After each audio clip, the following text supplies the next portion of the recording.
Hello years 11, 12 and 13. A couple of weeks ago when we spoke to you about the announcement that exams this summer had been cancelled, we promised that if we had any update for you, we would obviously let you know. Now, the consultation for your qualifications is still open and is open until the 29th. And then we expect to hear the outcome of that a little bit after that. So once we have the information around your qualifications and how they will be assessed, we will let you know. Okay. But we have had an update from the JCQ about non-exam assessment, and that's what I want to talk to you about briefly, just in this short assembly. So I suppose the first thing is, what is non-exam assessment? This is something that will be in some of your subjects. So some of your subjects, not all of them, have got assessments that you will have been completing during the course, rather than being at the end like an exam. And the idea is that these pieces of non-exam assessment count towards your overall grade that you achieve for your qualification. And the purpose of non-exam assessments is that they often let you demonstrate skills and knowledge which can't really easily be tested in a traditional exam. So, for example, practical skills in drama or music or PE and DT and art and other subjects like that, you can't really test it in a written exam, so we use non-exam assessment instead. And you might refer to it as coursework or controlled assessment or non-exam assessment, but that's what I'm going to be talking to you about today. So I mentioned that we've had an update from the JCQ. And if you think of them, they're like an umbrella that sits above the awarding bodies. So above AQA, OCR, Pearson, the WJEC, which you might recognise those names from exam paperwork and the courses that you've been studying. But the JCQ sits above that, and they put out a number of regulations that they expect those different boards to follow. And that's where we've had an update. And what the update says is, I've pasted it directly into the blue post-it note shape on the screen there. So what it said is that, like I mentioned earlier, Ofqual is currently running a consultation in conjunction with the DFE on how assessment arrangements will work this summer. As part of that, though, what they've proposed is that non-exam assessment marks may contribute towards the evidence that centres, schools, use to determine candidates' grades. So centres, we are therefore encouraged to continue to complete those NEA components where it is safe and where it is possible to do so. So that's got implications for you. So what that means for you is that you need to make sure that you are attending all of your live Teams lessons for all subjects, but particularly those with large amounts of non-exam assessment. You need to make sure that you are continuing to work on your non-exam assessment as part of your remote learning and that you are following your teacher's guidance there. One of the things the JCQ mentions in their update for us is that there are already some adjustments that have been made to some of the specifications, and they did this earlier in the year. And that was because we recognised, or they recognised rather, that there's been a huge amount of disruption, so they needed to make some adjustments in order to make your assessments fair. So, for example, in things like DT, it was adjusted to allow for your practical work to involve mock-ups or detailed prototype plans. In drama, rather than having an examiner come out to school to observe your performances and to assess you, that's been taken away, and there's more flexibility in terms of how that performance is assessed. In subjects like English language, whereas previously we had to record your spoken language studies, we now don't have to record them, so that gave us more flexibility and saved quite a lot of time. So there have been those adjustments made already. And again, in terms of what that means for you, is that means that you need to check with your teacher exactly what you need to do. It means that you need to complete the work that your teachers are asking you to do and meet their deadlines. And I'll talk to you in a second about why that's particularly important and why we need you to do that.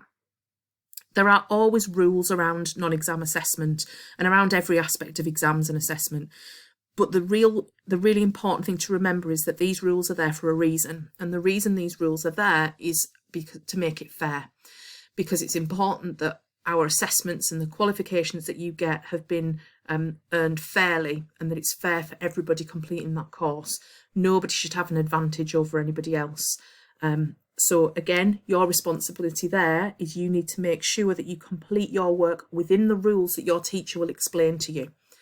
And you also need to be aware And I think it's really important that we tell you this, because it's out of, out of fairness, that you know that if you do not follow any of those rules, that might mean that we cannot accept your work, because we have to authenticate your work. We have to be confident that your work is your own and has been completed in the appropriate conditions. So just a reminder about those rules: your work must be your own.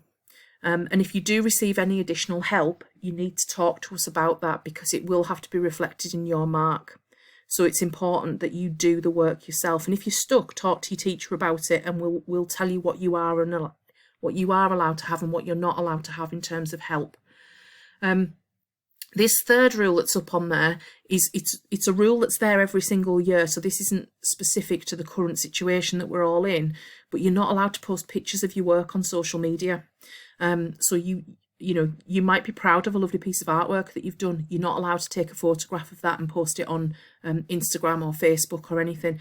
Save that until after the summer and when you're allowed to do that. But while that piece of work is still kind of an active piece of assessed work, you are not allowed to do that. If your teachers at any point are concerned, and this is how the JCQ have put it, if your teachers are suspicious of any of the work in progress that's been completed at home, what they're asking us to do is that we should tell you that. We should tell you that we're concerned and why we're concerned, and then give you another opportunity to complete the work. Now, that's incredibly fair, okay? That opportunity to redo that work.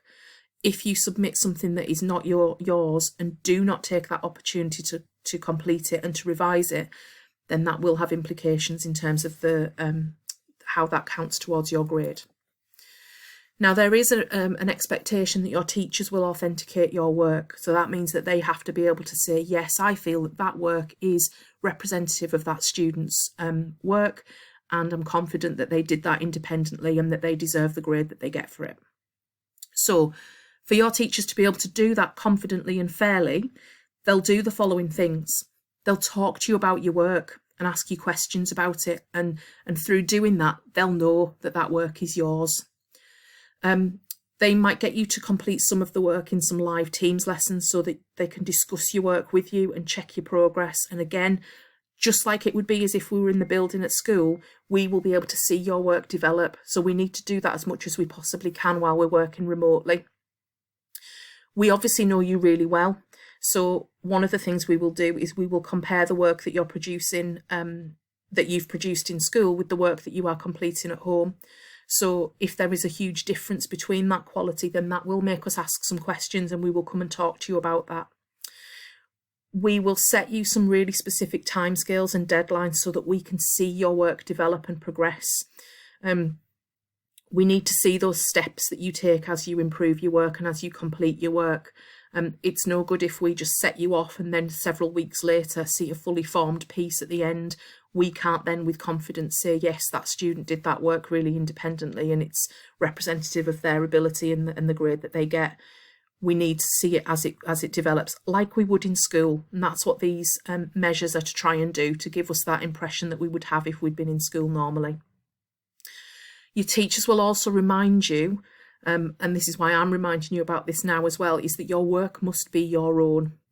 And getting help from people at home, and as people at home might be really keen to help you and be really, and that's really kind of them, but actually it could jeopardise that grade because it would be considered over assistance. So just be really careful of that, and make sure that the work that you complete is your own. It's your own wording, it's your own practical work, and hasn't been overly assisted by somebody else at home. Right, this is the final bit really in terms of what do you need to do. So to sum all of that up, what you need to do in order to ensure that you get the grade that you deserve for your non-exam assessment is you need to make sure that you're attending your live Teams lessons for all of your subjects. Subjects with non-exam assessment will be addressing those in their live lessons, as well as the work that would have been assessed normally in an exam. Please talk to your teachers. Check with your teachers about which parts of your NEA you are expected to cover and which parts you're expected to complete and how you can do that safely at home. please be reassured that we're not going to ask you to do something that requires some really technical, expensive piece of equipment that fingers crossed you've got in your garage. You need to, we'll be realistic about that, and the exam boards are going to be realistic about that.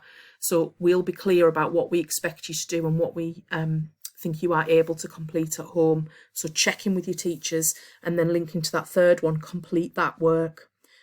So the work that is set for you on Firefly, complete it independently for NEA work, and make sure that you do the very best that you can with that.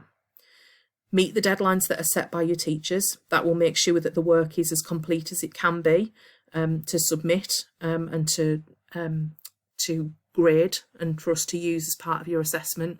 But it also means that your teachers can authenticate that work and be confident that it's yours. And I think the last thing is to just make sure that you're talking to us if you're not sure. If you're worried about any of this, if you've got questions. The hardest thing, I think, amongst all of this is the uncertainty.